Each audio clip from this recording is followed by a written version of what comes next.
You are listening to the IFH Podcast Network. For more amazing filmmaking and screenwriting podcasts, just go to ifhpodcastnetwork.com. Welcome to the Indie Film Hustle Podcast, episode number 450. $5K for actors, $2K for insurance, $2K for food and drink, $9K in the can. We only shot for 12 days. Now that's how you make an independent film. Edward Burns. Broadcasting from the back alley in Hollywood, it's the Indie Film Hustle Podcast, where we show you how to survive and thrive as an indie filmmaker in the jungles of the film biz. And here's your host, Alex Ferrari. Welcome to a special episode of the Indie Film Hustle Podcast. I am your humble host, Alex Ferrari.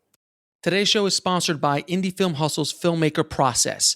We provide filmmakers with professional services to get their films or series funded, finished, and distributed. Some of the services we offer are pitch deck creation, film budgets and schedules, domestic and international sales estimates, legal contract templates, consulting, post-production services, script coverage, professional trailer editing, poster design, film deliverables, and production payroll. To learn more, go to www.filmmakerprocess.com. Today's show is sponsored by Rise of the Filmtrepreneur, how to turn your independent film into a profitable business. It's harder today than ever before for independent filmmakers to make money with their films. From predatory film distributors ripping them off to huckster film aggregators who prey upon them, the odds are stacked against the indie filmmaker. The old distribution model of making money with your film is broken, and there needs to be a change. The future of independent filmmaking is the entrepreneurial filmmaker or the filmtrepreneur. In Rise of the Filmtrepreneur, I break down how to actually make money with your film projects and show you how to turn your indie film into a profitable business. With case studies examining successes and failures, this book shows you the step-by-step method to turn your passion into a profitable career. If you're making a feature film, series, or any other kind of video content, the Filmtrepreneur method will set you up for success. The book is available in paperback, ebook, and of course, audiobook. If you want to order it, just head over to www.filmbizbook.com. That's filmbizbook.com. Well, guys, we made it to episode 450. 450 episodes of the Indie Film Hustle Podcast. I am humbled that you have allowed me to continue to do this podcast, this show, and everything that I get to do on a daily basis. I want to thank you, the Indie Film Hustle Tribe, for all the support over the years. Now, episode 450 was a pretty monumental episode, so I wanted to have a monumental guest. And today, I have on the show indie film legend, Edward Burns. Now, Ed blasted onto the scene in his lottery ticket story. That lottery ticket story I talk so much about that filmmakers are always looking for, and they're going to make their film and get picked up and it goes off to make $1 million in their career launches. Well, that's exactly what happened to Edward Burns with his film, his 1995 film, The Brothers McMullen, which he made for about $27,000 on weekends, and he was working as a PA on Entertainment Tonight while he was doing it. And there's just so many stories about how this movie got made, but it got bought by Fox Searchlight and it went on to make $10 million at the box office, which catapulted Ed into stardom like overnight. And he followed up with She's the One with Jennifer Aniston and Cameron Diaz. And he continued to make film after film. And he kept getting bigger and bigger budgets. But what he realized is that he wanted to have more freedom with his art and what he did. So he went back to the Brothers McMullen model, which was low budget, micro budget films. So he made a movie called Newlyweds for $9,000. And he continued to make these low budget $10,000, $20,000 independent films because it allowed him to be more free as a filmmaker. And I really admire that about Ed, because Ed not only became a very popular director and writer, but he became a very popular actor, starring movies like Saving Private Ryan, Steven Spielberg's masterpiece, The Holiday, the Christmas Classic, and many, many more. The list goes on how many films and TV shows he's been in over the years. And many filmmakers and many guys who get thrown into that kind of world could easily just cash out and coast for the rest of his life and his career, taking acting roles and directing, big things when they came along and so on and so forth. But not Ed, man. He wanted to go back to his indie roots and continues up to this day in his indie roots. And I just was so honored to talk to Ed and have him on the show. We just went, this interview is epic. The first 30 minutes is how he was able to get Brothers McMullen off the ground. There's been so many myths about Brothers McMullen and how it got made and how it got sold. And we actually get the truth straight from the horse's mouth, as they say. And we talk about independent filmmaking, about the micro budget model, his remarkable book, Independent Ed, which chronicles his whole career from Brothers McMullen all the way to his latest films, talking about how he broke them down, how he made them. He really wanted to give back as much as possible.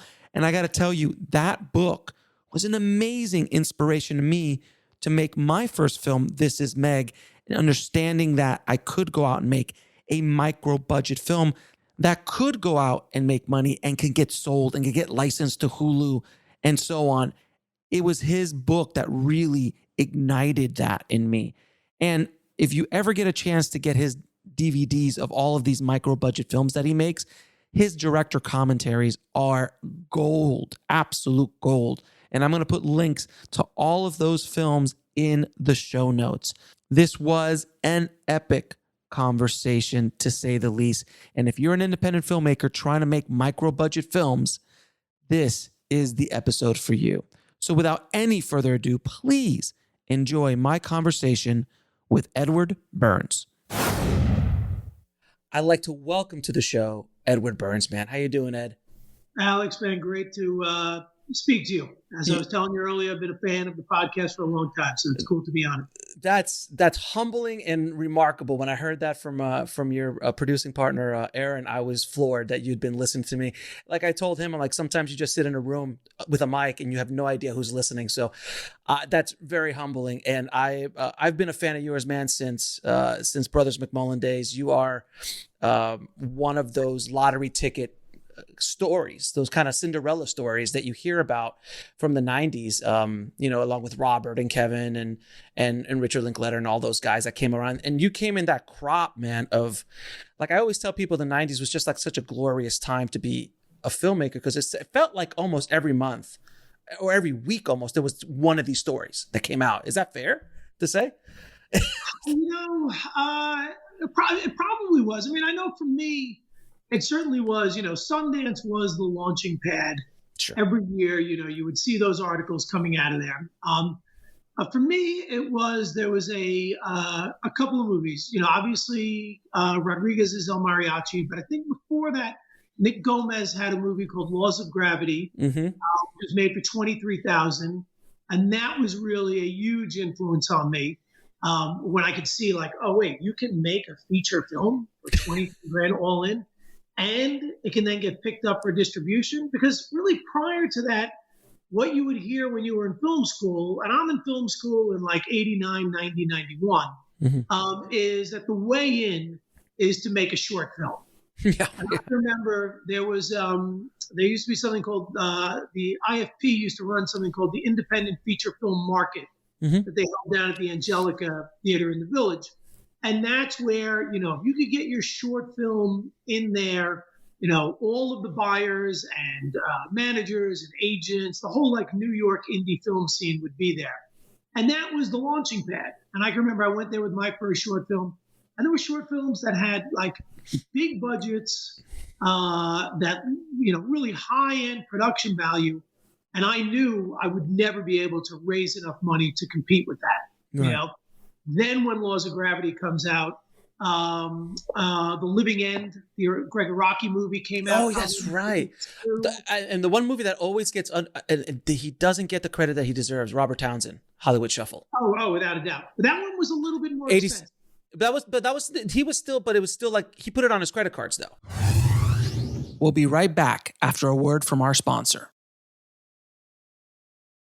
And now back to the show. And okay. It was Robert. It was 86, 87. And he was in LA and he made it for like, it was in the 20 to 75 range. Oh, really? Okay. It wasn't, it wasn't crazy. He put it on credit cards.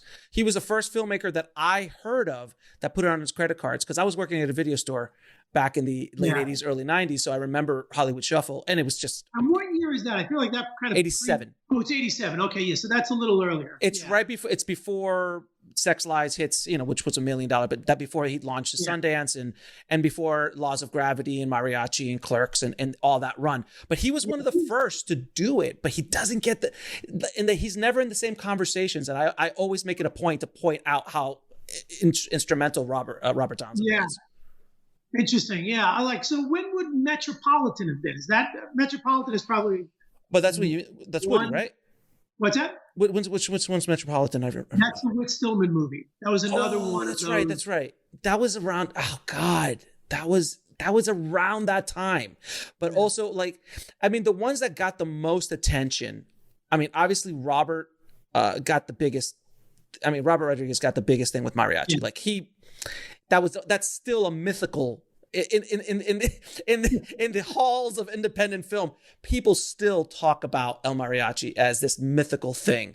And in the same breath with Clerks and Brothers McMullen, Slacker as well. So Slacker's probably 2 years before me. That was another big one because I think Rick made that for maybe in that 25 to 50 range. Right. And I just had Scott Mosier on the show. And Scott was telling me, I'm like, Scott, who was the thing? He's like, oh, it's Slacker. Slacker was the blueprint. Cause I'm like, you guys didn't have a blueprint really. It was like before that though, Long Island's own Hal Hartley. Yes. The guy who I feel like, because he did 3 in the early 90s, he did, it was The Unbelievable Truth, Simple Men, and I forget the third, but those were all done, in that under $100,000 budget range.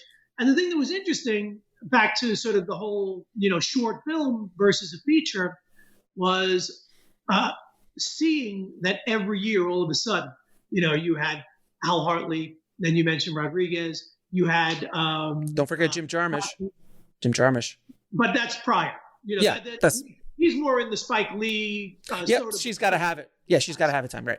Those guys came up mid 80s. This is more that early 90s micro budget that then got distribution. And that was really, I think, the thing that changed things, because it wasn't just make a short as a calling card to get an agent to hopefully make a Hollywood feature. Right. You could make more like an indie rock band who was like, hey, we're going to just put out our own thing.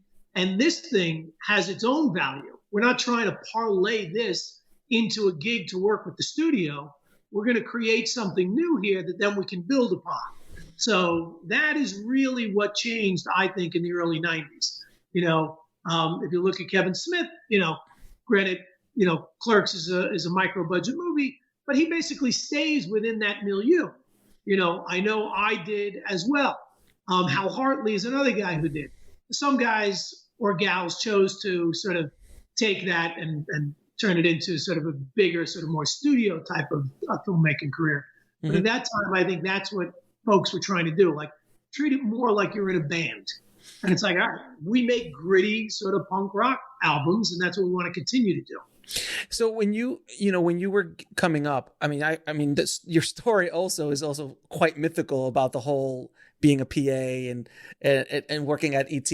Can you tell everybody, because a lot of people listening might not know the story of actually how you got, before we get how you got into Sundance, how did you get Brothers McMullen off the ground? What made you think that you can make it? It's nuts. It's like, now you look at it and you're like, oh, well, everyone could do that. But back then there's no internet. There was no knowledge about this, really. So how did you do it, man?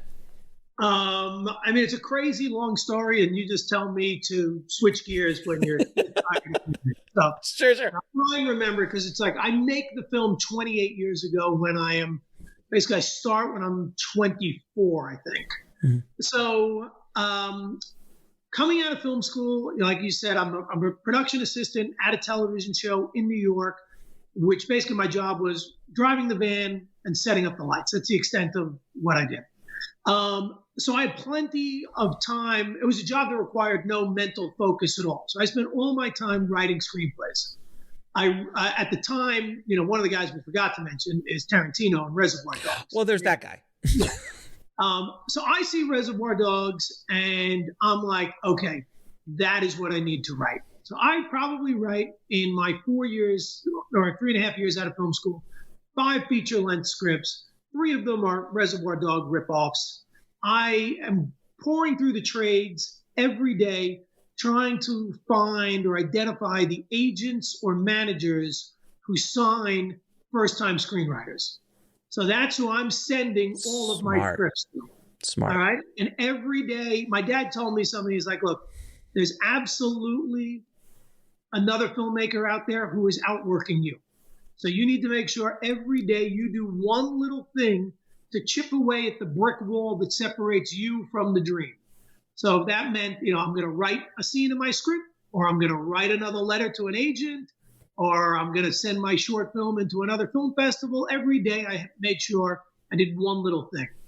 So I write all these scripts, I send them out, I get nothing but rejection letters back. And I come to the conclusion, and this has happened to me a couple of times in my career, where I kind of recognize, well, maybe I'm just not that good. Maybe it isn't that they they can't recognize what a talent I am. Right. Maybe I'm just actually not talented.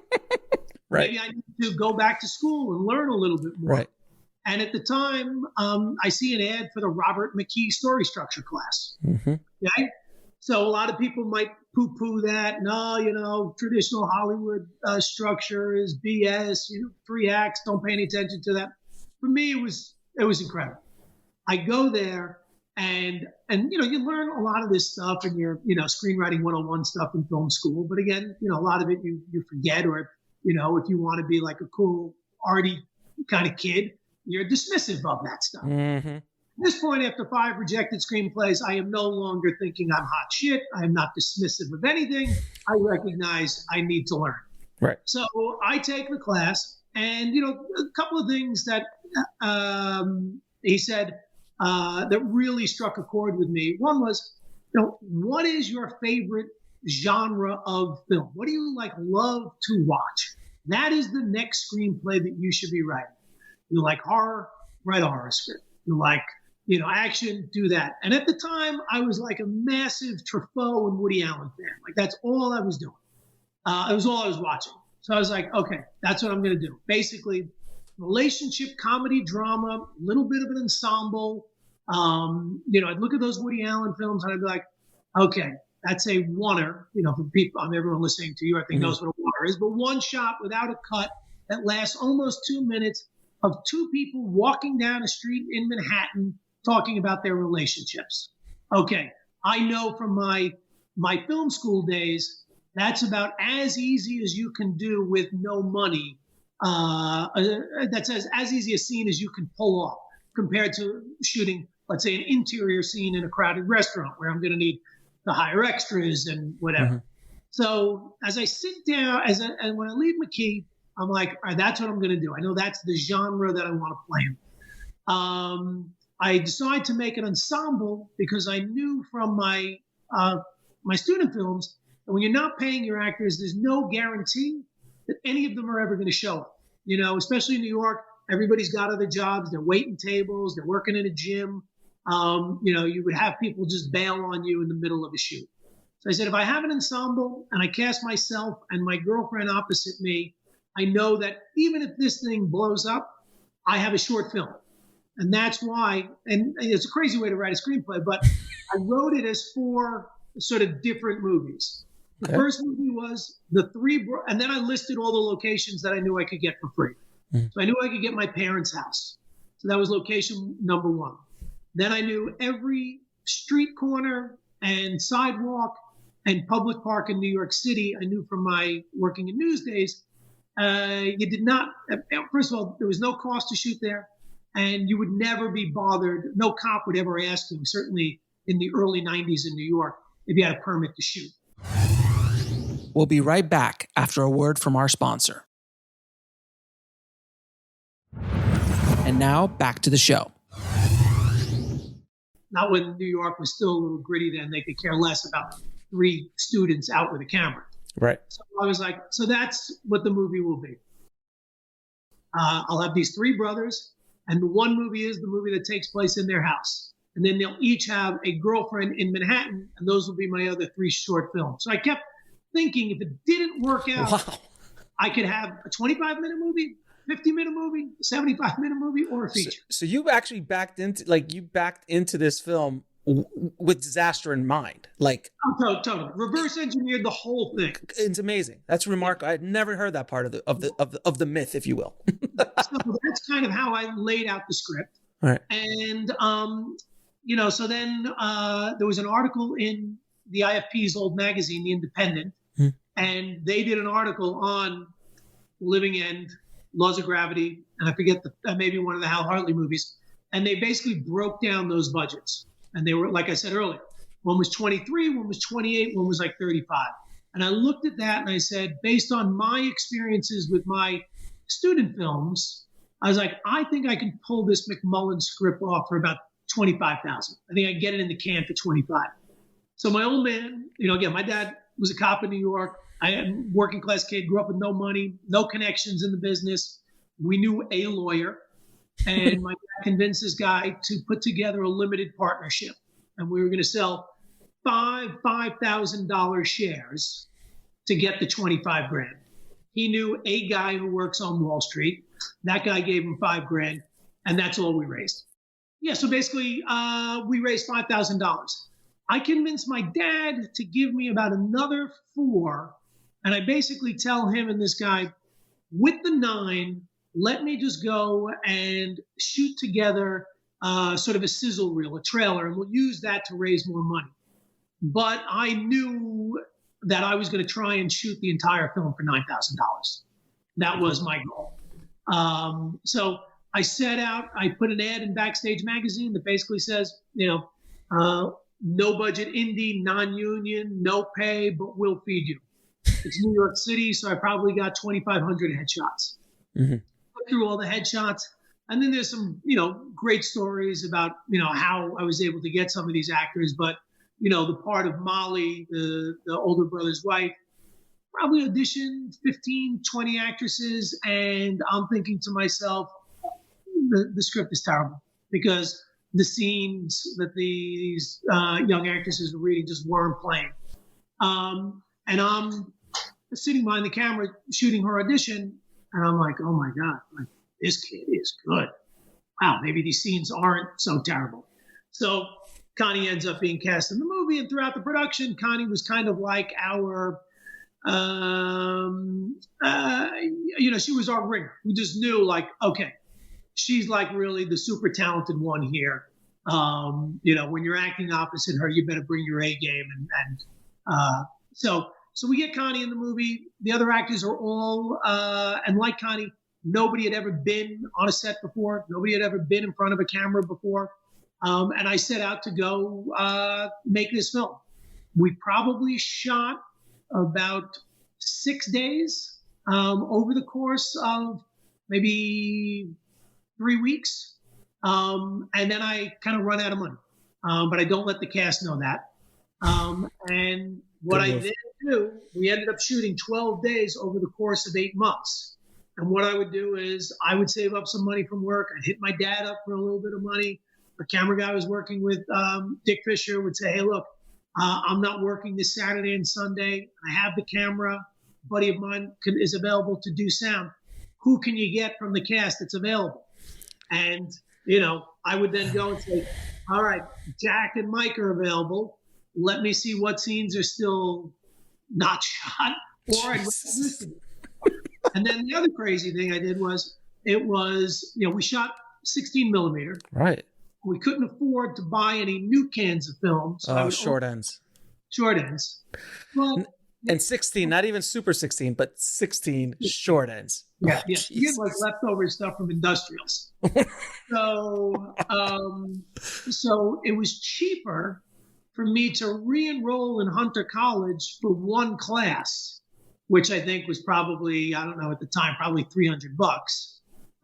So I can get a student ID, because for the short ends with your student ID it was something like 25% off or something like that. So I re-enrolled in school Smart. in order to get the cheaper price on the short ends. But then, of course, when we can't afford to develop anything until we're done shooting. So 8 months after we get these 12 days done, we develop stuff. And then, from short ends, a lot of times some of that film has already been exposed. So, it made the editing a little bit easier when you knew, like, okay, well, we're cutting that scene because we just don't have that scene. So wait a minute. So you had 8 months that you had a bunch of film reels in your apartment. After those first 6 days, we're just, Dick says, hey, I'm free on this day. I say, great. I go buy some film stock. Right. I call the actors. I come up with the scenes. We go shoot those 2 days. And then it's like, all right, when are we going to shoot again? I have no idea. But so how long were you with the movie in the can before you got it developed? All right. So once we finished shooting, we had everything. At that point, then I go to the Duart Film Labs, and there was a great guy who ran the place named Dick Young and Bob Smith. Those are the two guys who ran it. And to their credit, they were real supporters of indie film and young folks in New York trying to make it happen. So, my dad went down with me there and explained to them, hey, I'll vouch for Eddie, but, he's got this film. Here's all the film. We'd love to get it processed. Can't pay for it all now, but if you can defer those costs, we'll slowly pay it off over time. And they were generous enough to do it. So almost like layaway. Yeah.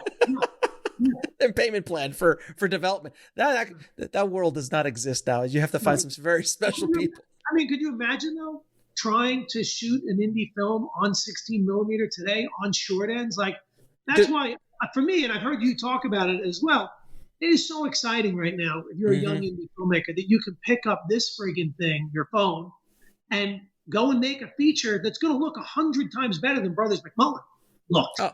You know what I mean? Hands down. The lenses you can get, the cameras you get. I mean, I shot a whole feature on a little pocket camera, and just got vintage lenses and just went out and shot a movie in 4 days, and it got into. It looks stunning, projected at the Chinese theater on a 2K upres. Stunning, most beautiful thing I've ever shot, and I've shot things with much bigger budgets. And it was just this little 1080p camera. It was just gorgeous. So, and now there's like 4 and 6K cameras and like the little pockets, and it's ridiculous. It's ridiculous. Yeah. So you edit, so you got everything developed on the layaway. It's a fucking great story.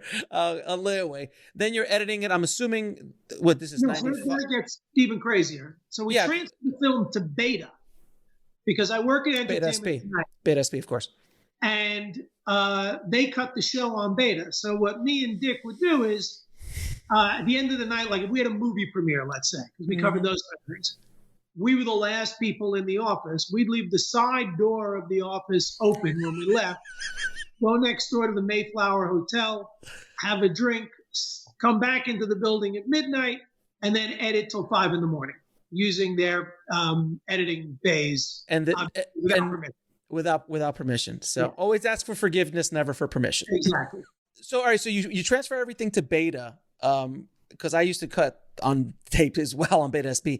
Is there a film print of this that's not a transfer from video? Did you ever go back to the neg on anything? We did, yeah. Eventually did. Okay. But at first you just cut together a video edit of that. And did you color grade? You didn't color grade that. No, there's no color grade. Whatever it was, it was. Whatever it was. No sound mix, no nothing. Other than, we basically, at the time, we just borrowed all of this traditional Irish folk music from this musician named Seamus Egan. And I'll tell you the story of like the great ending that happened for Seamus. But at the time, I couldn't afford a composer.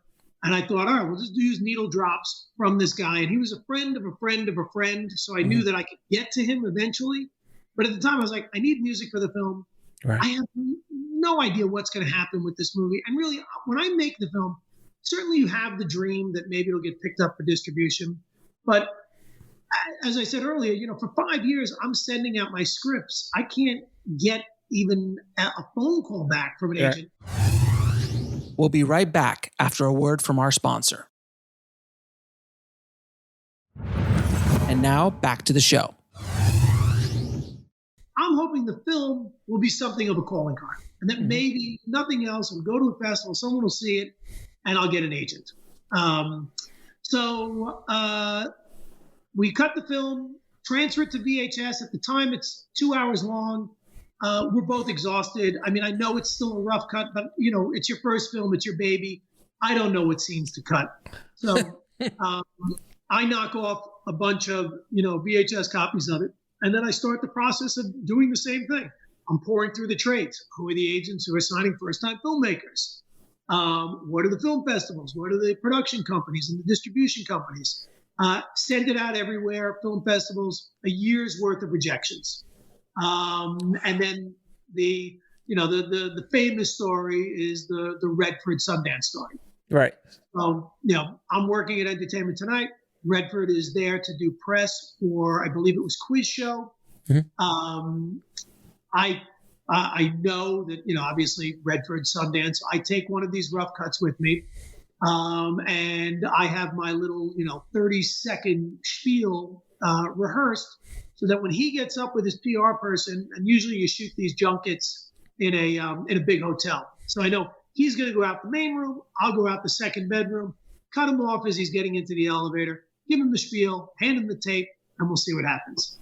So that's exactly what I do. And he listens to me and he says, "Oh, okay, great. Well, we'll have someone take a look at it." And he hands it to his PR person, and the elevator doors close, and that's it.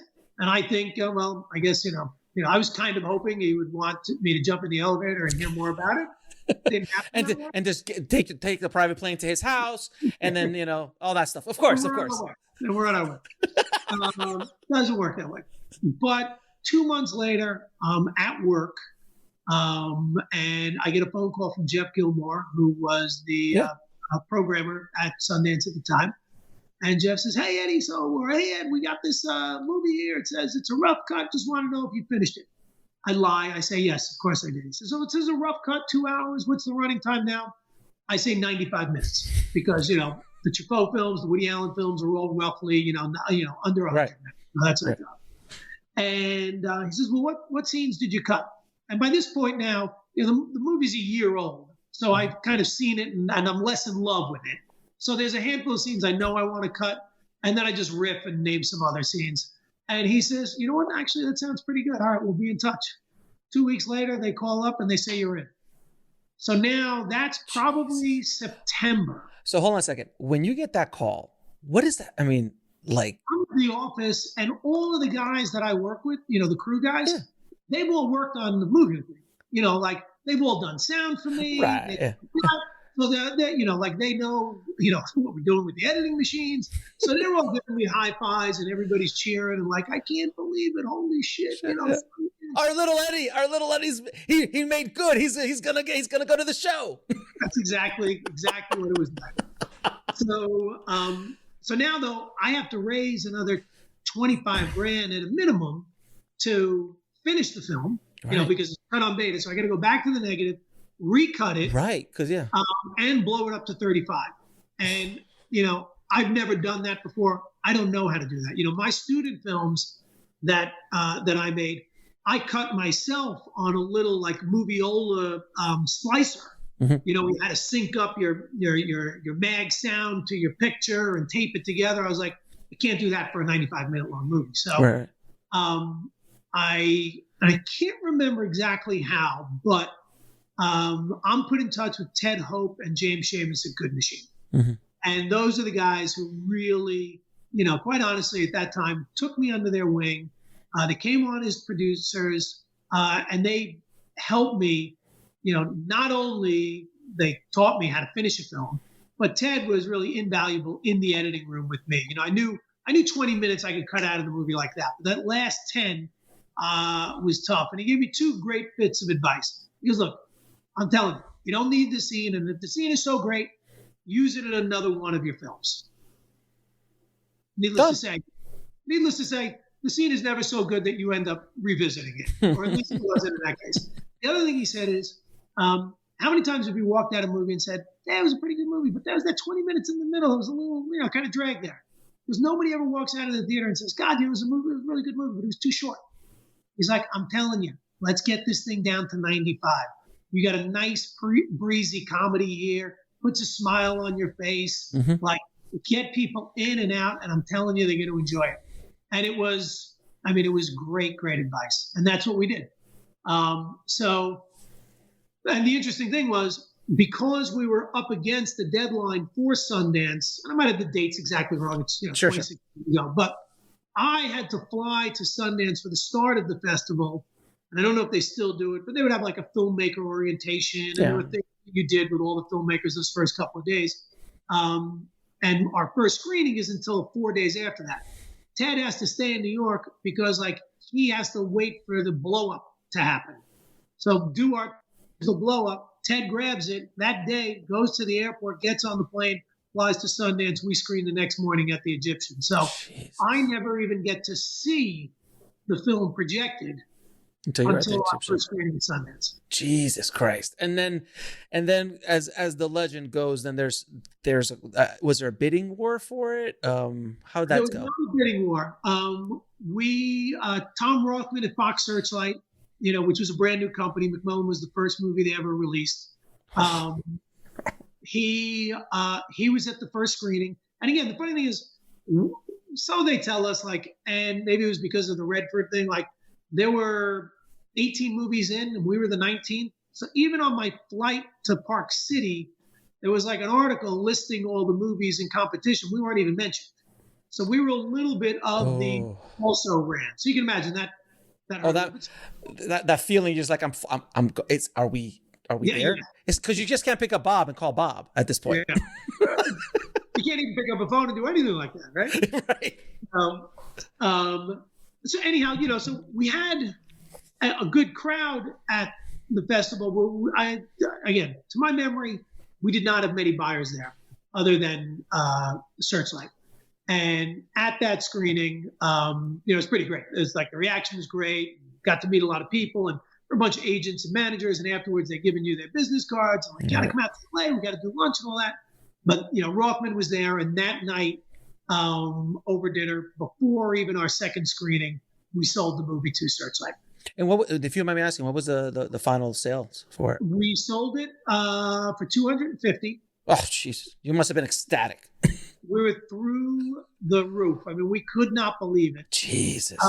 And we had some box office bumps built into that that would have gotten us to $500,000 if the movie basically doubled Clerks' domestic box office. And I think Clerks at the time did 1.2 or something like that. Yeah. So the idea that the movie would do $2 million, they thought was an absurd notion. It'll never get there. I mean, yeah, there's no stars in it. It's, it was a $27,000 movie. Yeah, none of the indie movies did. None of those little ones that we talked about, they would do 400, 500, 600. Yeah, Mariachi, I think. Mariachi with Columbia Pictures pushing it and put $1 million in remastering it. Still only pulled in a couple mil, 2 or 3 mil theatrically, if I remember correctly. So it wasn't it was a blockbuster. Yeah, I mean, but yours was. Yeah, so then we end up making, it ends up doing $10 million, Jesus. Which is just nuts. But the I was talking about the guys at Good Machine, and the other great bit of advice was from James Seamus, and he was like, "Look, Eddie, when you're at the festival, who knows if we're going to sell the movie? But I'm telling you, those 10 days, you will never be hotter. There's a feeding frenzy that happens at the festival, and." And we see it every year, these movies that sell for a ton of money at the festival that, whether they warrant it or not, who cares?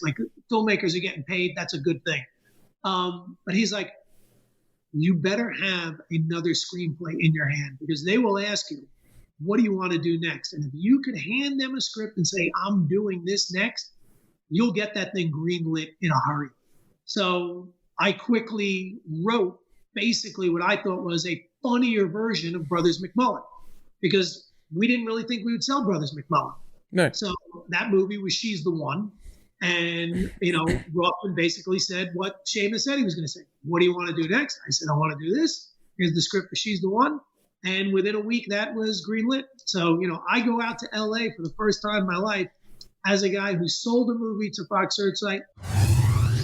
We'll be right back after a word from our sponsor. And now back to the show. And now I've got my second film greenlit with a $3 million budget. And that is the lottery ticket. That is absolutely the lottery ticket. And I constantly, if you've heard the podcast, I've talked about it so many times that filmmakers think that's the plan. I'm like, no, dude, that is not the plan. Eddie, he did not plan. You didn't plan any of this. You were just like, dude, if I get an agent out of this, I'll be ecstatic. My producing partner, Aaron Lubin, who you got to talk to, he talks about it as the bullseye. When we're making our micro budget movies, right. We always talk about like the bullseye is not a business plan. Right. You know what I mean? Just because, The Big Sick, for example, a more recent movie that went on to do really great business as an indie film work, doesn't mean, your film, my film, anyone's film is going to do that business. Like that is the bullseye. You've got to come up with, that's why I love your book when you talk about identifying the niche audience that you've got to find and really thinking about, back then, you did not need to think about the audience in the same way because there were so few indie movies being made. I mean, there were hundreds, but it's not like today. No, now there's hundreds a day. Yeah. it's insane. Trust me, I know. I talk to these guys every day. I talk to filmmakers all the time, and I'm seeing it because the good news is anyone can make a feature film. The bad news is anyone can make a feature film. Yep. It's there's a gluttony of product and that's I've spoken at film schools and film classes over the years, and people bring that up. Why should you? Are there too many films? And is it now that there's no barrier to entry? I'm like, hey. What's the difference? Now it's the equivalent of a kid who can pick up an acoustic guitar and just start writing songs, right? And he can throw them onto his, however you would, on your garage band on your laptop. What's the harm in that? Like, you can make a movie for a couple of $1,000 now. Why discourage anybody from doing that? Because what may end up happening is someone is going to create that movie that is the equivalent to Bob Dylan kind of reinventing sort of, folk music or rock and roll in the mid-'60s. There will be a version of the Ramones that come from the indie film scene from someone who kind of just was like, hey, I only got $5,000. I'm going to make this little movie. And I think the best advice I've ever heard about that, because, you're right. You're absolutely right. But it's about, finding that voice, that thing that makes you special. Like Brothers McMullen was spawned from you, dude. Like that's just that's definitely something in your wheelhouse from your personal experience and meant something to you. Like I can't write Brothers McMullen. I would write it based on stuff I've seen. It's not something I experienced. But like my last movie I shot, Ego and Desire, which is about filmmakers trying to sell their movie at Sundance, I can talk about that very clearly. And I can talk about the pain and the suffering of filmmakers because that is something that's really, in my perspective, that's my voice. And that's what filmmakers, I think today, they're like, oh, I'm going to make a Brothers McMullen, or I'm going to make a Mariachi, or I'm going to make a Reservoir Dogs. I'm like, no, man, you failed from the moment you started. You got to do something that is really true to your own voice, because that's the only kind of secret sauce we've got, right? Yeah. To stand out. No, that's absolutely true. And, I've told people like this, as you said, I am one of the lucky ones, right? I got the lottery ticket, and it is still after 25 years, and it was hard after 3 years. Once my third movie tanked at the box office, it's back to pushing that giant boulder up the hill. It has never gotten easier. And the only reason to stick with it is because you don't have a choice. Is because you love this thing so much, you have to do it. Like if you want to do it for all the other reasons, you think it's a cool gig, you want to be famous, you want to make a pile of dough, whatever those other reasons are, forget about it. it is too hard. It is too filled with Yeah. disappointment and constant rejection that, if you're not in it because you have no choice, the movie gods have called you and they said, hey, man, this is what you're doing. Like it or you're in it no matter what. That's the deal. No, dude, listen. I've tried to quit this crazy a bunch of times, and I can't, man. I can't. I've tried. I've stepped out a bit for maybe a few years, but my foot was always back in it. I've literally tried to quit it. It's like a bad drug, man. Like you can't quit it because it's just something that it's inside of you. It's like you can't not be an artist. It's so hard. I look at all the films I've made, and I've made a couple that, really just like they didn't work in any way, right? Critics didn't like them, couldn't sell them. When we finally sold them, it was one of those terrible deals you speak about in your book, the no advance partnership with the shady distribution company. Does he have a cigar? And he's like, hey, kid, just give me a poster. But here's the thing. While making every one of those films, I had a blast. Like you're on set, working with these actors, watching them bring your words to life. And on every single film I've done, I've met someone or worked with someone who has become either a lifelong friend or a lifelong filmmaking partner. My director of photography, a guy named Will Rexer, he and I are, absolute best friends. The first film we did together is a movie you probably never even heard of called Looking for Kitty. We did on a lark because we wanted to shoot on that new Panasonic with the oscillating glass filter that you would put on the front. Which one did you, not the Panasonic DVX? Did you shoot it on? Yeah, that one. No, you shot it on the DVX, so you got the adapter. So you got the adapter to put that. Oh yeah, I've shot my first short on the DVX. I edited on Final Cut Pro 4. And at the time, John Sloss had a company. What the hell were they called? But they were doing a bunch of movies with that camera. I think there was a movie with Katie Holmes. Yeah, the Pieces of April. Pieces of April. That was sort of the biggest success of those. But that was shot on that camera, and they were doing these movies for $250,000. They got a special agreement with the unions, so you can make a union film for $250,000 with that camera as long as you abided by certain things. So I heard that. I was like, I'm all in. Let's do it. And we quickly wrote a script, and we thought we'll just hire our friends. We'll kind of improvise it. And the movie it really just didn't work. But the great thing is, that's how I met Will. So, even though it's tough and it's brutal and filled with disappointment, it's always kind of fun. No, that's what this whole journey is about, man. It's about those relationships. It's about those experiences. And I think a lot of filmmakers make that big mistake of the end game. Like what is the end game? Is it when the movie's finished? Is it when it gets sold? Is it when it gets to a festival? Like, what is the moment where the end happens? And if you're only looking for the end, you're going to be disappointed constantly. But if you're enjoying the ride, then that's a career. That's a life, because and that's something that I so admire about you and your career is that you seem to be just having a good time making these movies. Story connected to that, and that thing you're speaking about, the journey. Aaron and I, we made this movie in 2012, Fitzgerald's Family Christmas. Yeah. Right? And what we did with that was the idea. It's kind of a long story, but I acted in this movie with Tyler Perry, who obviously very successful. And he's doing okay. He's doing okay. He's doing all right. He says to me, hey, man, he's like, those first two movies you made, they were so successful. And then you never go back and do anything about Irish families again? What? Because you got to super serve your niche, even to your point. He's like, I guarantee you the people that love those two movies would love another sort of Irish family movie from you.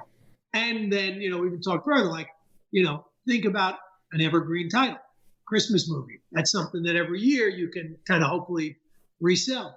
So I kind of had this idea, and I just made two other micro budget movies. I made a movie called Nice Guy Johnny for, in the can for $25,000. That's a good story about why I made that movie. Then we made a movie on the Canon 5D, Newlyweds. Got it in the can for $9,000. So through those two films, speaking of movies that were kind of successful in the micro budget world, but my casts were great, and I found all these great young new actors in New York. So I was like, all right, so Fitzgerald's, what I'm going to do is I'm going to bring my new family of cast members and marry them to my old family of cast members that I worked with. Connie Britton, Mike McGlone, Mm-hmm. woman who plays the mom, Anita Gillette. And so it was sort of like, all right, we'll bring the whole family of all of our actors together and make this movie. So we make the movie for $250,000 all in. We'll be right back after a word from our sponsor. And now back to the show. And I forget what festival we're trying to get into. We don't get in. Aaron and I are devastated. And now we're waiting for Toronto. Everything is hanging on. If we get into Toronto, it's a whole new world for us. Like, to get back to that level of a prestigious festival, we get into Toronto. We're high-fiving, we think it's going to be great. We go to Toronto. Our screenings are great. But what doesn't happen is, we don't sell the movie for millions of dollars. We are not the McMullen story of Toronto. We're another one of the movies that played at a big festival. And as we're getting on the plane to fly home to New York, I was like, you remember the endless weeks of anticipation leading up to, did we hear from Toronto? Did we get in? Yeah, we got in. I was like, anything different today than on that last day when we wrapped? Nothing. Not a single thing is different. So why do we get obsessed with the idea of, getting into these festivals? It's great and it's fun, but really at the end of the day, the filmmaking experience was a blast. We worked with all of our friends.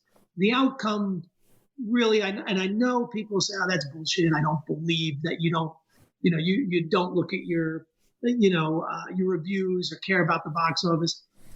I'm telling you, after 26 years, it's nice when the good stuff comes, but we really don't. It's like, we just know, hey, whatever happens, good or bad, another 18 months from now, we'll have another script done and we'll figure out how to make, we'll try and get $6 million to do it. If we can't do that, we'll figure out the, $200,000 version of the movie.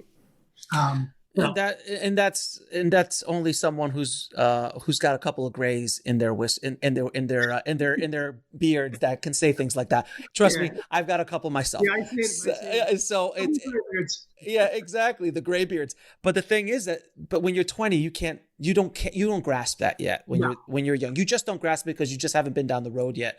So I hope people who are in their 20s are listening to these two old farts talking. I don't mean to speak for you, sir, but this old fart. Dude, I'm an old fart. Yeah, so these two old farts talking about the olden days. But there's a reason why. What is it? There's a saying, and my wife's Colombian, and she has a saying, a Spanish saying that says, "The devil is more of the devil, not because he's the devil, but just because he's just been around for a long time." Mm. And it's something like that translates into that, and it's so true. It's like you just know because you've just been around long. Yeah. Now, I have to ask you, though, when you jump from McMullen to She's the One, that's a slight budget difference. And also a slight cast difference as far as the prestige of the actors you were dealing with. Because I know Cameron Diaz was in it, and obviously, and Jennifer Aniston was in it. Jen was just starting. Was Friends was still a thing at that point, right? Or not yet? So, yeah, it's funny. Like, nobody was a star yet. So Jennifer had, I think it was after the first season of Friends. Yeah. So, she's an actress on a sitcom. And granted, the sitcom's very successful, but it isn't like Friends. Whoever would have been the big, female movie star at that time. Right. And she came in and auditioned and was great. And, and just crushed the part. Cameron was in The Mask at that time. So again, no one, Cameron Diaz wasn't a household name by any stretch. She's the girl from The Mask. Right. She's the girl from The Mask. A couple of years later, Something About Mary, different deal. Right. But, it's interesting, like two actors who, an actress who kind of was the runner-up to Jennifer's part and the actress who was sort of my second choice for Cameron's part, we end up casting in the movie, and that was Leslie Mann and Amanda Peet. Mm-hmm. Were also in that movie. So the heavy hitter that we had at the time, like the actor to be intimidated by as a really first time director, was John Mahoney. Yeah. And I knew John Mahoney from Eight Men Out and Moonstruck. Yeah, he's a legend. So how do you do? So as a quote unquote first time filmmaker, like in a professional environment, how do you handle dealing with obviously you didn't have any giant movie stars that you were dealing with. You had professional actors, like seasoned professional actors. How was that adjustment from no money over 12 months with short ends to now on a $3 million budget and a little bit more breathing room? I'd say two things. One, the adjustment to working with the actors, I would say really wasn't much of an adjustment because nobody had a ton of experience. We were all the same age. We're all just kids in our 20s doing it. You know what I mean? It wasn't like I was working with like Nick Nolte and, like a bunch of seasoned vets. Mm-hmm. We're all like a bunch of kids making an indie movie in New York. So it was like we're just hanging out and became friends. So there was no real intimidation factor on set with the actors. Where I was truly intimidated was like walking onto set day one. We had a scene at the airport at JFK. We got half the terminal closed. Jesus. I show up, there's 150 people there that are my crew. Now, granted, I've met my department heads. We've been through pre-production together. I have good relationships with them. But when you, step onto the set and 150 people look at you and you're 27 years old and they're like, all right, what's first up? And you're like, okay. Here we go. When the dolly grip has shot probably 70 or 80 features, and they're looking. And I had to believe when you walked in at 27, that some of these crew guys were like, "This son of a bitch, how did this guy get this?" And did you get that vibe on some of this stuff?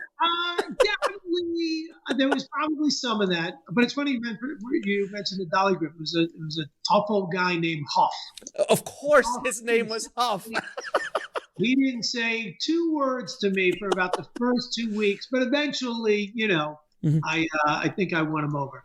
You broke him down. I've had when I was that young, directing on big sets, doing my commercials and stuff.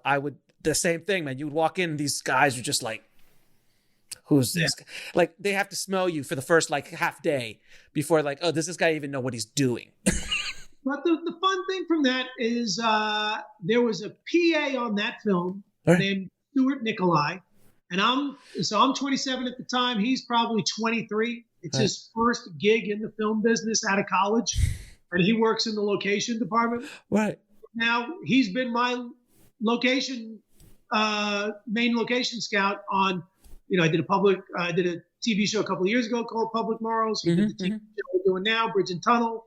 So, again, back to the relationships thing, he's a PA who's my age. We become friends. I ended up, he worked on Sidewalks of New York. So over time, as he kind of moved up the rung, he then became sort of my locations guy. So, and you never know who you're going to meet along the way. Look at that, like the PA guy. I was talking to somebody the other day. There's like the PA on...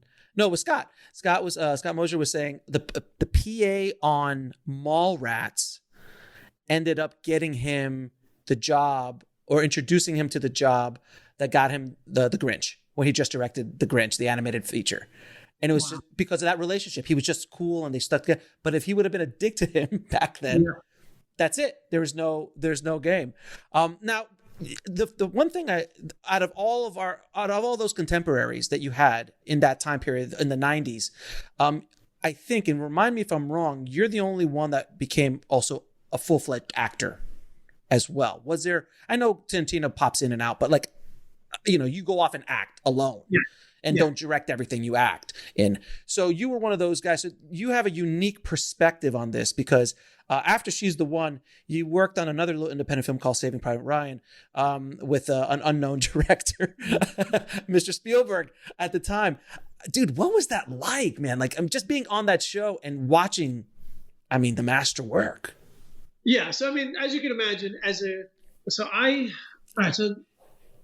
first up, it was like, for me, it was graduate film school.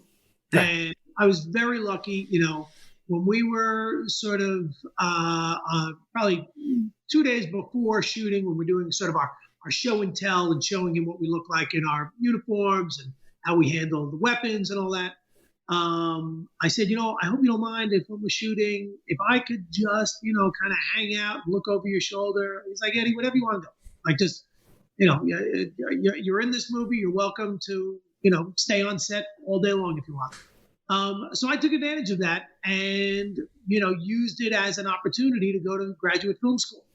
And it's funny, you mentioned before, like showing up on the set of She's the One and the intimidation and also working with actors. And I will say on that film, and probably I did it on McMullen, I'm sure as well, I thought the role of the director was to be directing the actors all the time. We'll be right back after a word from our sponsor. And now back to the show.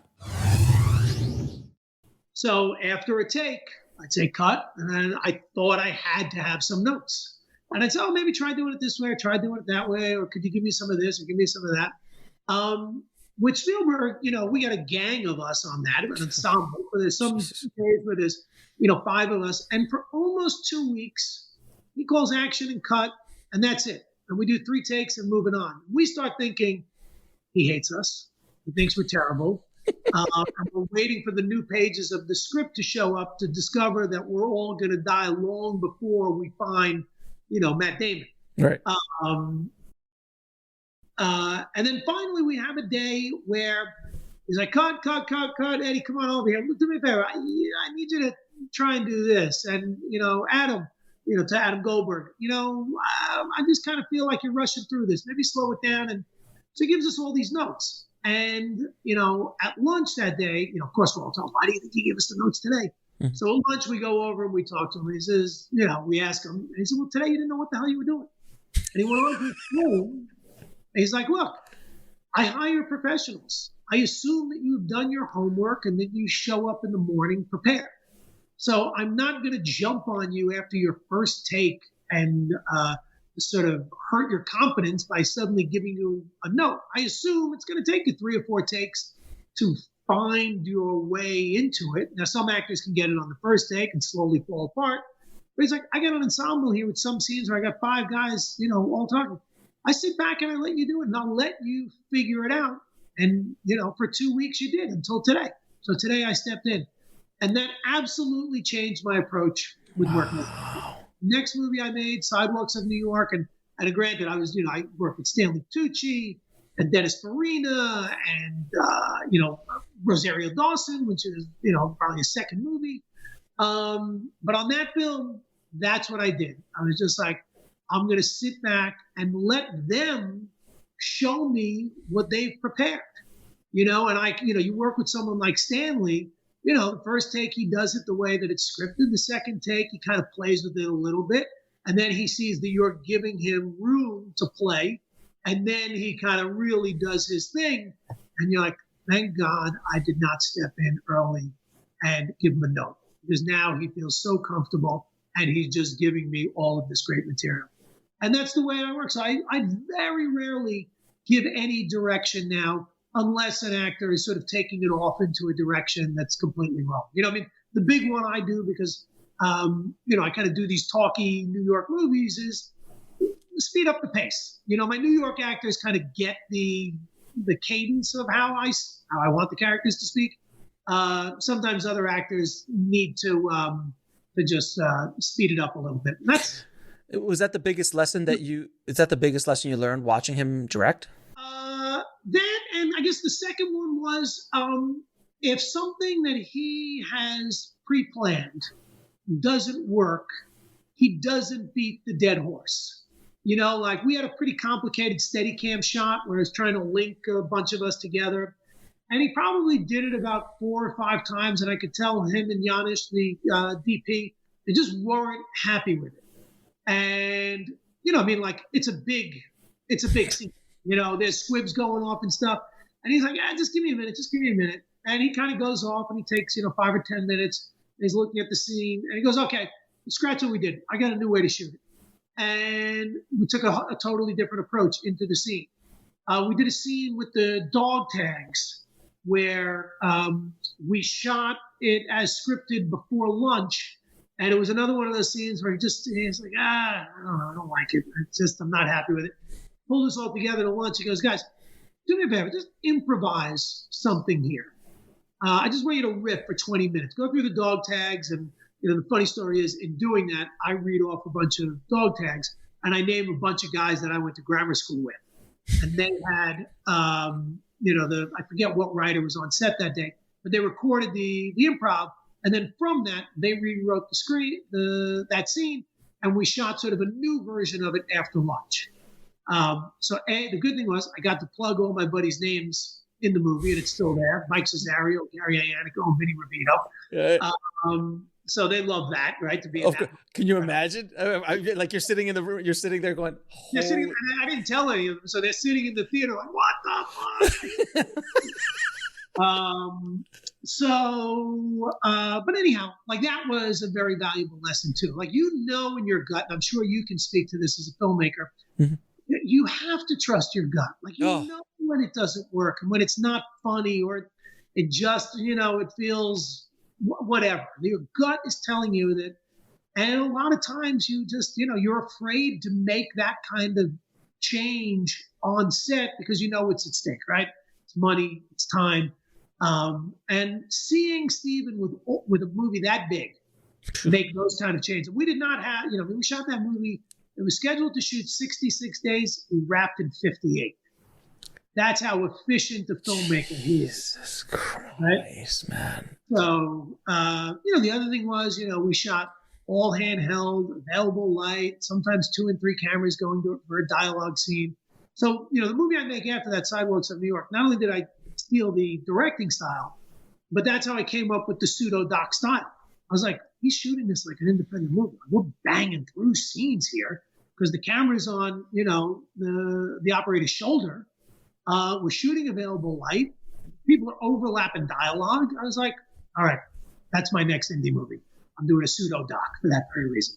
Yeah, and I shot my last film in a documentary. Yeah. And honestly, watching all of your DVDs, because you are so generous with your commentaries, reading your book, which, by the way, if anyone has not read Independent Ed, you gotta. I read this thing front to cover before I made my first features, and I literally went out and bought every available DVD.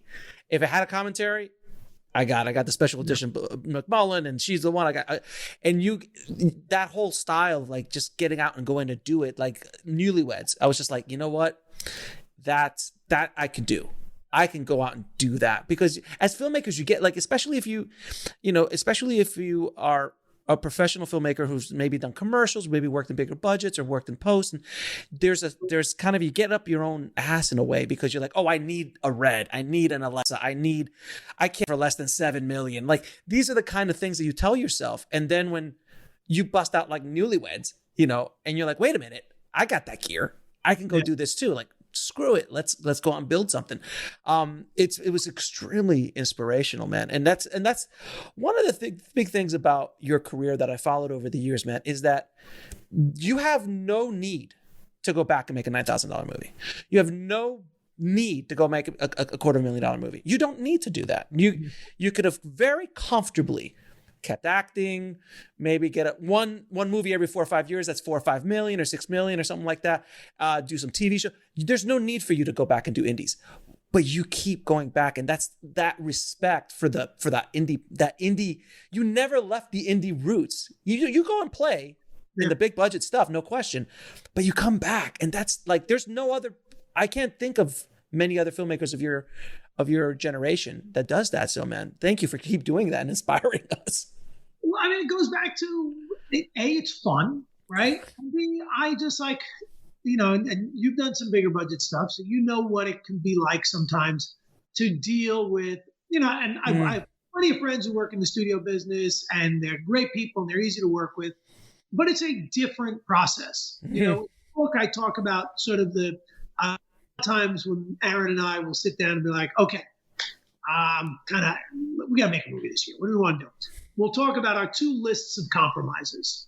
And the 2 lists of compromises we work off of are sort of, okay, if we're going to have to go ask someone for money, whether it's $1 million, 2 million, 10 million, there are certain compromises that are going to come with that money. A is they will fully expect to have a say in a lot of the decisions, starting with title of the movie, some notes on the script, who you're going to cast. If you're going to ask someone for $5 million or $10 million, whether it's a studio or some indie financing, they are absolutely going to give you a list of names that you need to cast from in order to get that money. The other thing is, when you do get one of those actors and you've got your $10 million, the good news is you're going to have a much easier time selling that movie. You've got a big, bold-faced name on your poster, which is going to excite the folks at Netflix or wherever, right? We'll be right back after a word from our sponsor. And now back to the show. So that's one set of compromises. The other set of compromises are the ones where it's like, okay, we're going to make a movie for $25,000. And, here are the compromises we know we're going to have to make. We're not going to get a star. Okay. We're not going to get all the locations we want. We're going to have to be down and dirty. Odds are we're not going to make any money. Our fees are going to be sort of coming on the back end if the movie's successful. And we know it's going to be almost impossible to sell. So what do we want to do this year? Do we actually want to go make a movie, which is the $25,000 version? Or do we want to spend the next 2 to 3 years trying to get that big name, just trying to get the money, then trying to get the actor, and then trying to get that movie up and running? And that is never a 6-month process. That is never a 12-month long process. That is several years of your life. And that's the one thing I want people to understand, because a lot of people look at you and you're like, oh, it's Ed Burns. He could just call up a buddy of his that he's worked with and just like, hey, can you, Tom Hanks, can you come by and do my $25,000? And they just think that you can, because you're in the system and you've been in the system, you've had success, that you can just make things happen. And the more I talk to filmmakers in the space, Oscar winners, and it's the same story for all of them, other than Mr. Spielberg. And even then, he had to go to India to get money for Lincoln. Like, it still was a challenge for him. Filmmakers still have all the same problems, different levels, but still the same thing. It just is never easy. And now look, if you're making a certain type of film, I don't want to say that that's easier, but there are certain films that that, let's say, are more obviously commercial. I was a kid when I'm in film school. I am not the guy who is falling in love with Star Wars and wanting to go make those kind of films. I did not love action films. I loved Last Picture Show and Tender Mercies and HUD, and I wanted to make small little dramas, or I loved, films like The Graduate, The World According to Garp, and like I said, Truffaut, Woody Allen. I wanted to make, talky comedy dramas.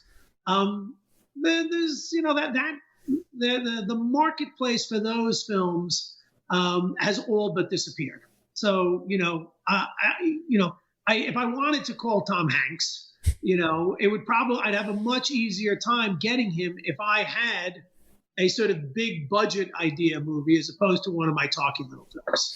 Right.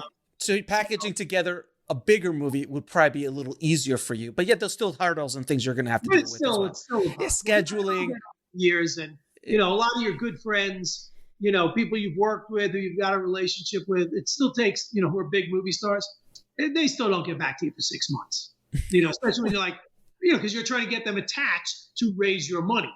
Right. You're going through like, hey, look, you got a $6 million offer here. Like, forget about Burns' script. All right, go to work. Right, exactly. And then you still got to jump through those hoops, and there's scheduling issues, and there's agents. There's like, look, I know Eddie's doing his thing, but there's 6 million bones right here. Let's go. Yeah. Let's go. He's still trying to find his money. And that's the thing I want filmmakers to understand, that there is no magic key. There's no end of the rainbow, that we all still have to deal with that, even at the level that you're dealing with, and the kind of a success that you've had in your life, in your career. You're like, when you just said that, you're like, yeah, screws Burns' script. I got $6 million right here. Go with this. I seen those conversations. I've been part of those conversations in agents' room. Like, yeah, son of a, like, it's so hard. I mean, unless they're like your wife or your brother. And even then they're like, look, man, I love you and all, but I got $10 million to go do this other movie. Right? Yeah, and look, I mean, plenty of actors will do it, but typically it is, their passion project. Right. Like when they're going to go cut their fee to go do something, a lot of times, and as well they should. It's like they don't necessarily want to help you make your passion project. They've got that script they've been sitting on for years, and they're slowly putting it together and trying to get the financing together.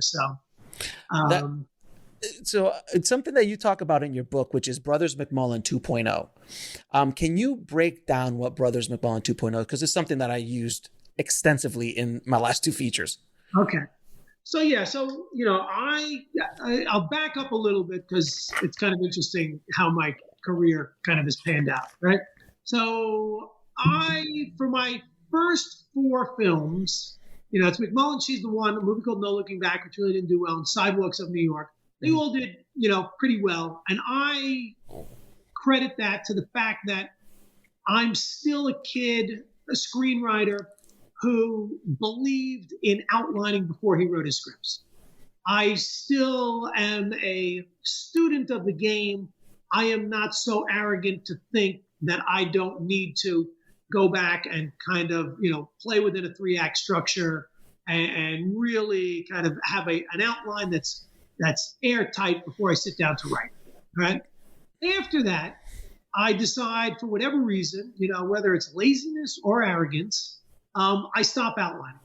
And then I make 4 movies. And these are the 4 you probably never heard, or maybe you have, most people would. Mm-hmm. Ash Wednesday, Looking for Kitty, The Groomsman, and Purple Violets, right? Mm-hmm. All 4 movies get terrible reviews. All 4 movies don't work at the box office. And then after that, I am in director's jail. Like I have my next script, and for about 2 years, I can't get it financed. I'm having a very tough time getting actors attached. At first we were looking for 8 million, then 6, then 4, then 2, then we're down to like 1.2. And Aaron and I have a meeting in the Hollywood Hills at some guy's house. And again, you joke about the guy with the cigar sticking out of the side of his mouth. Oh, no. Like one of those deals. And still, they're kind of telling me how I need to make this movie.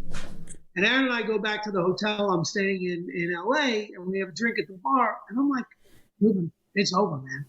Like, how did this happen? Like, it wasn't that long ago. I was the guy who made Brothers McMullen, and now we're up here, and this guy's telling us we got to rewrite the script based on his notes for $1 million. I said, it's over, man. We are in director's jail. Wow. And over those beers, we're kind of joked around like, how is it that when I was 24, I was able to write the Brothers McMullen, and with no connections and no money, and I didn't know how to make movies, I was able to make a movie that was, still to this day, my most financially successful film. I was like, then he was like, well, why don't we just do that again? So there on the napkin at the bar, we came up with McMullen 2.0, which was basically the rules were how we made McMullen, and we wouldn't divert from that. So $25,000 to get it in the can, 12 days of shooting, 3-man crew, all unknown actors. All actors had to bring their own wardrobe, had to do their own hair and makeup, and every location we had to get for free. All right. So that was basically, those were the rules. And the next day we sat down and we started, and we said, and we have to do an outline. So you learned a little bit of those last 4 movies. Yeah.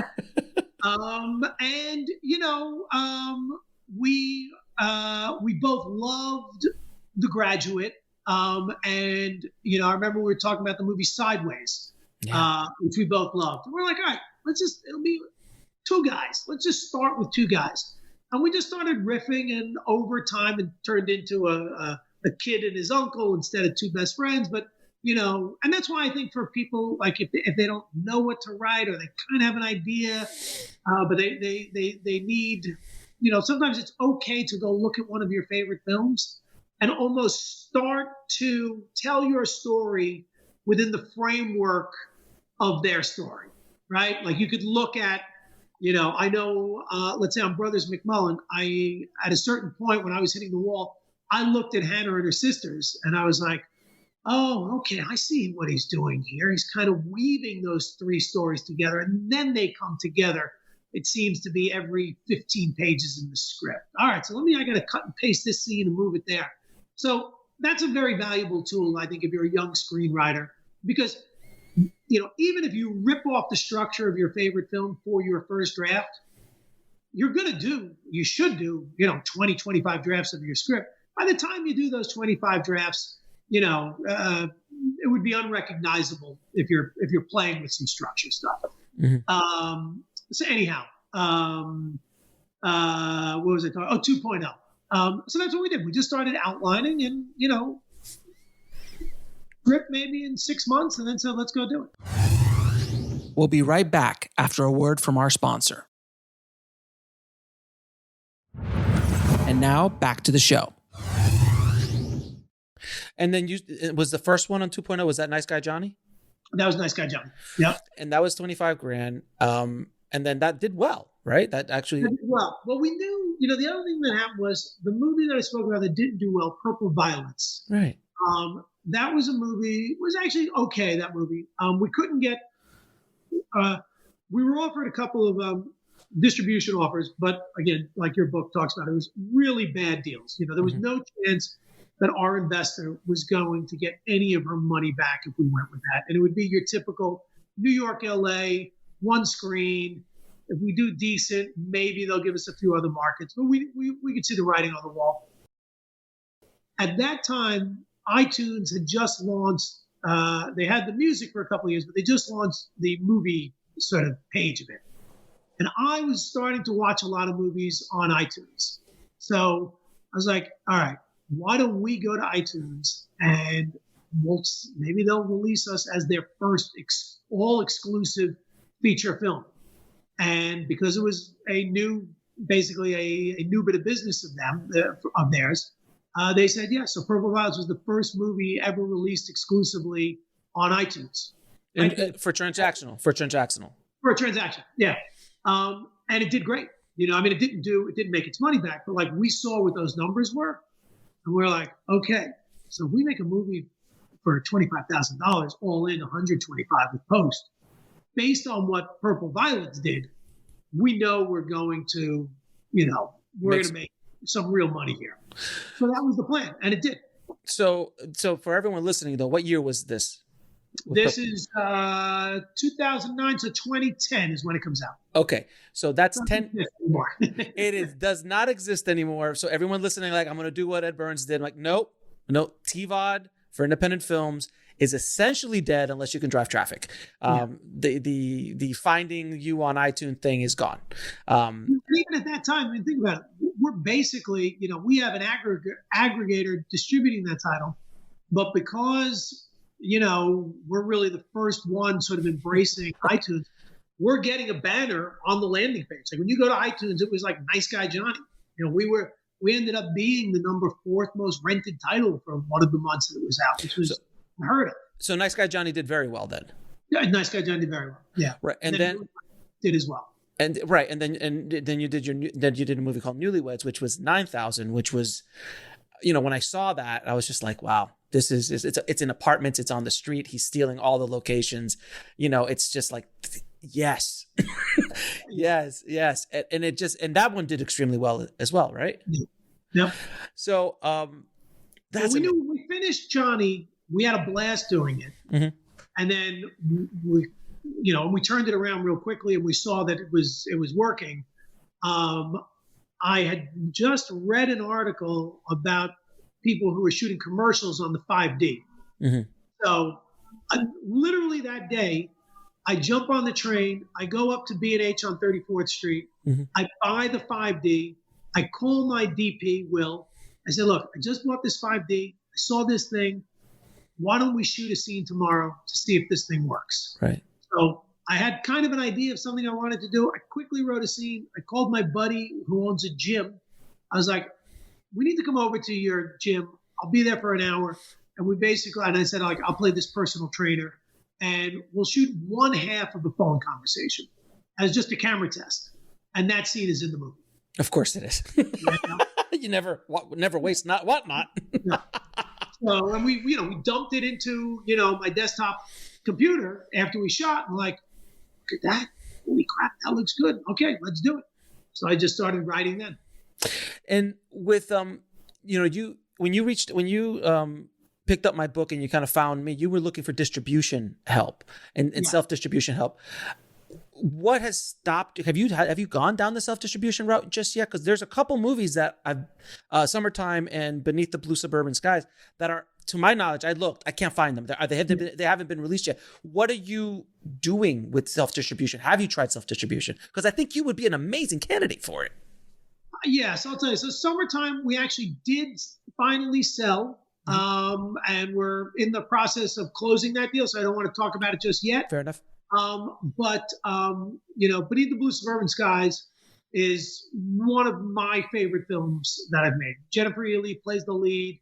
I mean, she is so terrific. We shot, we shot on the red. We shot in color, but we knew we were going to turn it into black and white. So Will lit it according for that. So it's in black and white. A couple of years ago, I became obsessed with Ozu, a Japanese filmmaker from the 50s and 60s.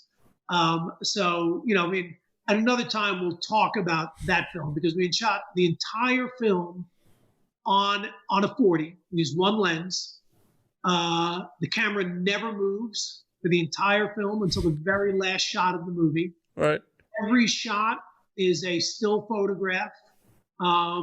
Real interesting exercise in sort of discipline. Again, I fell in love with his style and did all this research. I was like, kind of like with the 5D, I was like, I want to try this. This is kind of an interesting way to make an indie movie. So that movie went to Toronto. We got one of the best reviews I've ever got. COVID hit, and so it's just been sitting on the shelf. But that is the movie that we were thinking, do we try some form of self-distribution? But what's the budget? I don't want to talk about the budget. I'll tell you. No, of course. No. Yeah, okay. No, I don't want to tell you what the budget is, but I'm assuming it's under $10 million. Let's just call it that. Yes. It's an under 10. I always tell people it's under $10 million. It's my $35 million black and white sad drama where the camera doesn't move. Right. That sounds very. Really happy with me. I think financially, that's a smart move. I'm just saying. Someone's going to lose some money. It's shrewd. I'm just saying. Okay. We'll talk later about that. Now, you also, dude, you worked on a great show called Mob City for another master, Frank Darabont. Man, is there anything you learned from him as far as storytelling? Because everybody knows on the show, I'm obsessed with Shawshank Redemption and Green Mile for that matter. It's my remote throwaway movie. If it's on, done. Just keep going down that road. You worked with him obviously closely in the film, on the show. What did you learn any lessons that you can share? That's interesting. I loved Frank, loved working with him. He's a great guy. His style is so different from what I do and how I learned how to make movies. Like we were talking before, like I only know from not having enough money and having to compromise and learning how to pivot and be like, oh, you mean we can't have that location? Okay, we'll shoot it on the street corner. Or that actor's not available, let's quickly rewrite. Frank does not work that way. So I think what I learned from him is, he fights for his vision. If I have a weakness, I'm sure I have a number of weaknesses as a filmmaker, but one of the big ones is I'm not willing to fight for certain things because I know there's an alternate way to do it. And there are times where I look back and think like, you know what, I should have actually fought for that one. Maybe that's why the movie didn't turn out so good. Maybe you don't always have to pivot. Frank never pivots. He has a vision in his head, and come hell or high water, he is going to make that happen. And again, I then, from that experience, a guy named Michael Wright ran TNT at the time. I meet Michael on the set of that, and that's how I end up making my show for TNT, Public Morals. And then Michael now runs Epix, which is how I ended up making Bridge and Tunnel for Epix. Yeah, so Public Morals was your first introduction, basically, to being a creator of a show. And you wrote the show, you act in the show, you direct. Did you direct? You didn't direct all the episodes, right? Yeah, I wrote and directed all the episodes. So you wrote and Jesus Christ, man, that's a hell of a schedule to do as a TV guy. Like you're writing. You said there is no writer's room. You're the writer, you're the director, and you're the actor in television. That's obscene. It's an obscene amount. But I wrote everything beforehand, like I did with. Yeah, you're not writing as you're shooting, obviously, but still, it's still a tremendous amount of work, and it's gorgeous. I mean, I saw parts of that show when it came out, and it was gorgeous, man. It's beautifully shot. It was so much fun. We suddenly had money. You know, we're so used to making things on these lower budgets. You know, right? TV budgets are significant, and you know, Will and I were just in all of our glory. It was like, oh boy, we finally get to play with the camera. We'll be right back after a word from our sponsor. And now back to the show. We got some toys. Capturing an image, you know, all the toys. So it was a blast. And now your new show, Bridge and Tunnel. How did that come to be? And I know you shot. Did you shoot this during COVID? Right? Not during COVID. Yeah. So how did that come to be? So I had dinner with Michael Wright a couple of years ago. He had probably just taken over Epix, and he was looking for, you know, a half-hour escape from the toxic news cycle, and from, you know, a lot of the great shows that are on television can be, you know, pretty dark and depressing. So he's like, look, we need something half hour, put a smile on your face, something nostalgic, something period. You know, could you give me something that's sort of totally like Brothers McMullen, only about a group of guys like a diner? And I said, okay, I like that idea, but maybe instead of 6 guys, why don't I make it 3 guys and 3 girls? And then I kind of, you know, I mentioned before, The Graduate's one of my favorite films, and always had an idea for a film. I didn't think it would be a TV show about, you know, a bunch of kids the day after college graduation. And you come home, you're back in your parents' house. You have to get reacclimated to living at home after being gone for 4 years, reacclimated to, you know, all of your friends who are also home. And, you know, how does that pecking order reestablish itself? You know, a lot of times people talk about like that night at the bar before Thanksgiving. You know, everyone comes together and it's like the old order kind of reestablishes itself. Mm-hmm. But I was also very interested, like the time period in New York that I've always been obsessed with. And of course, you're never obsessed with, you know, your era. Mine was the late 70s, early 80s in New York. You know, you got the birth of punk and hip hop and new wave and the art scene and the fashion scene and the rap, city. Hip hop, yeah. So I was thinking like that would have been the time to live in. So that's another one where I kind of re-engineered the story. Think about where these kids would be in 3 years as they were in that world. And then kind of took them back 3 years to be like, so season 1 is sort of establishing the kid Jimmy, who I'm going to have end up as a photographer in the fashion world. He's a kid who's, you know, just returned from school and he's a photographer. Jill, his girlfriend, is going to end up in the fashion world, and she's just graduated from FIT, studying design. So that was sort of where the ideas came from. And we were supposed to be 8 episodes. I wrote 8 scripts, and then COVID hits, or I'm writing kind of leading up to COVID, and it comes to the point where it's like they're going to pull the plug on the show if production doesn't open up again. Production opens up, and we have all the COVID protocols, and we lose basically 1/5 of our budget to the COVID protocols. Testing 3 times a week, you know, additional, you know, sort of nurses on set, you know, shorter days, trying to pull as many of your interior scenes to the exterior scenes. And then we find out that the city is not issuing film permits, and half the show takes place in Manhattan.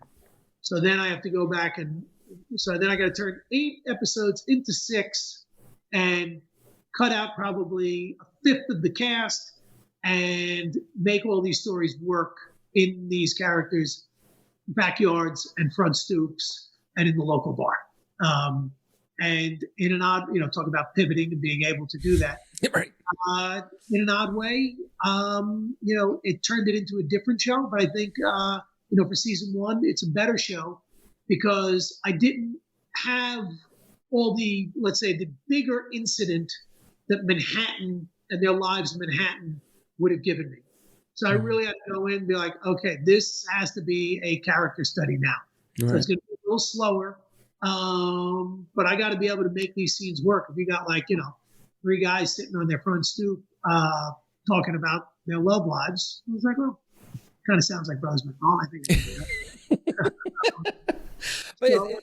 But it seems like you were. But it seems like you have been, your entire career has been building up to that moment because you are so used to not doing things and pivoting and not doing things with money and pivoting and having to shift things around. Someone who might have only been able to play in $100 million budgets will say, well, that's the end of that. But you were able to adjust and pivot and move. So all those tools you've put in your toolbox over your career helped you on a show, a network show still. The other thing was I'm talking to all my friends who are my department heads, and everyone was feeling like I was feeling like we want to go back to work, And I was like, if Epix is willing to do this, then I will figure out a way to do it because we all just needed to get out of the house and on set and shoot. And jobs for people too. And jobs for people. So it really was. It was just a blessing. And my cast, these great young kids who were they had a blast together, but they were so responsible. We got through the whole thing without anyone getting sick. So that's amazing. That's amazing. Yeah. So what's up next for you, man? What are you doing next?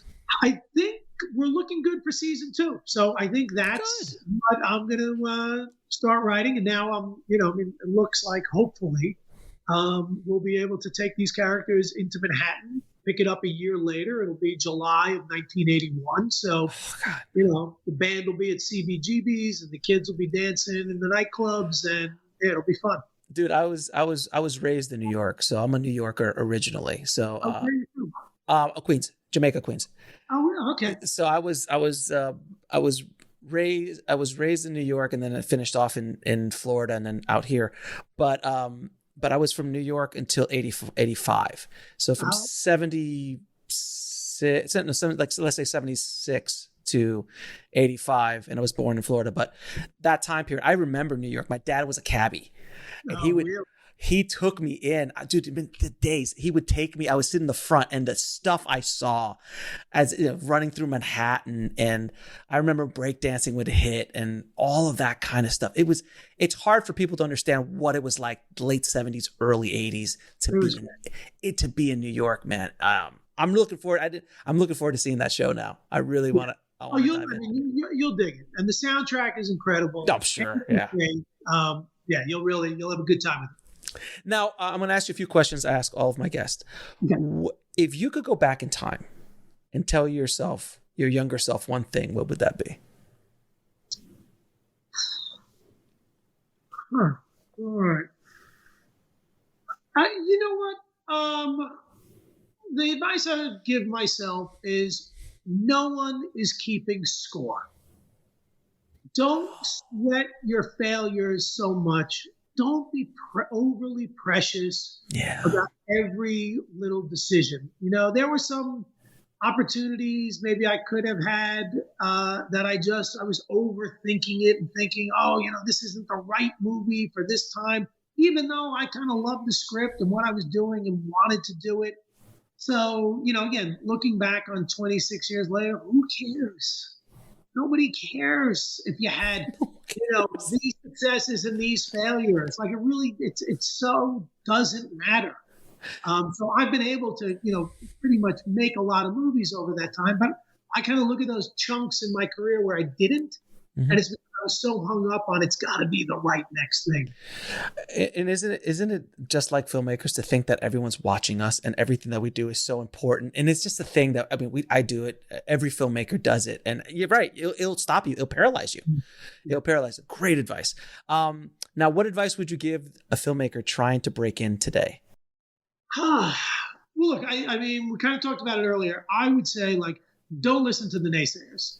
You absolutely should pick up the camera and go make that movie. You can do it now at such a low budget that if it's terrible, kind of like all of the terrible screenplays I wrote, you don't need to share it with anyone. Like the songwriter who's got, tapes filled with all of the half-finished terrible songs, you don't have to let anyone listen to them. So go make the movie, learn from your mistakes. I mean, that's the great advantage I think filmmakers have now, is they can have a process where you're learning, in the way that a poet, a novelist, a painter, a songwriter can. That was never a freedom afforded to filmmakers before the last 5 years. So filmmakers can go out and make short films. They can make low budget features that don't sort of bankrupt them. So that's what I would say. And what is the lesson that took you the longest to learn, whether in the film business or in life? We'll be right back after a word from our sponsor. And now back to the show. I think it's sort of like, don't be so arrogant to think you can't continually learn. Like I now, and look, quite honestly, not to blow smoke up your ass, but that's how I discovered your podcast. Right. I'm trying to figure out what don't I know about the indie film biz as far as like how to self-distribute a film. And that's how I discovered you. I'm constantly picking up new books on screenwriting. And there's someone who's written a book, and now I've become obsessed with those master classes. So, and the other thing is, I've listened to all of them. And, I would say for every, there's certain filmmakers and screenwriters who are telling you, no, it's got to be done this way. Don't do that. You have to show. Don't show. We'll be right back after a word from our sponsor. And now back to the show. You take from those the things that that might work for you, but there is no one set of rules to do this. Fortunately, otherwise, you and I are both not here. Right. So, but that would be the thing I'd say. Just you should always remain a student of the game. You can watch that first timer's film and see something in that you never would have thought of, where you're like, oh, you know what? I never would have thought to attack that scene from that angle. That's something interesting. I bring up Ozu, I hadn't even heard of him. We didn't study him in film school for whatever reason. I was listening to another podcast, and Brian De Palma was on, and he had written a book about transcendental meditation. Yeah. But filmmaking, right? Storytelling. I forget the name of the book, but he made that movie last year or 2 years ago with Ethan Hawke about the priest. Right. Yeah. I'm doing press for that film, so I bought the book. I read that. That turns me on to Ozu. I go deep on Ozu. I watch everything he's got, and then I'm like, oh, there's a new style of filmmaking I've just discovered, and this filmmaker was making his movies in the 50s. So and it changed my approach to a film. So, and 3 of your favorite films of all time. I mentioned my Texas trilogy, hands down. I mean, I go to them all the time. Tender Mercies with Robert Duvall, Bogdanovich's Picture Show, Paul Newman's HUD. 2 of them were written by Larry McMurtry, who's one of my favorite novelists. So those are my 3 big ones. And then, I'm a New York guy, and I love gangster films. So Godfather 1 and 2 and Goodfellas. That's my holy trinity of of just badass, the best there is of the gangster genre. Brother, man, I really do appreciate you coming on the show, man. It has been an absolute pleasure and honor talking to you, man. And thank you for the years of inspiration to us indie filmmakers out here trying to hustle it out and trying to make it happen, man. You have been a great inspiration since you came out with Brothers McMullen, and you've continued to feed the community with your books and your commentaries and everything else. So thank you again, man. I really appreciate it, brother. Awesome. And thank you, man. And I do mean it. And anyone out there listening, go to the backlog of these podcasts. They are filled with great information to help you on your way. Thank you, my friend. I appreciate that. I want to thank Ed for coming on the show and dropping his knowledge bombs on the tribe. I also want to thank Ed for his inspiration over the years for independent filmmakers around the world. If you want to get links to anything we spoke about in this episode, including links to all of those amazing DVDs with director commentary, as well as his amazing book, Independent Ed, head over to indiefilmhustle.com/450. And guys, the hits will continue to come on the Indie Film Hustle podcast. Next week, we have an Oscar-nominated filmmaker coming on the show whose films have grossed hundreds of millions of dollars, to say the least. And the following week, we have another indie film legend from the 90s. I will not give you any more hints about it, but it's a very amazing episode as well. And if you haven't already, please head over to filmmakingpodcast.com and subscribe and leave a good review for the show. It really helps us out a lot. Thank you not only for listening, guys, but for 450 opportunities to help serve you and help you on your filmmaking and screenwriting paths. Thank you so much. This is just the beginning. There is some big stuff cooking over at Indie Film Hustle, and you will be hearing about it in the coming weeks and months. Thank you again. As always, keep that hustle going. Keep that dream alive. Stay safe out there, and I'll talk to you soon. Thanks for listening to the Indie Film Hustle podcast at indiefilmhustle.com. That's INDIEFILMHUSTLE.com.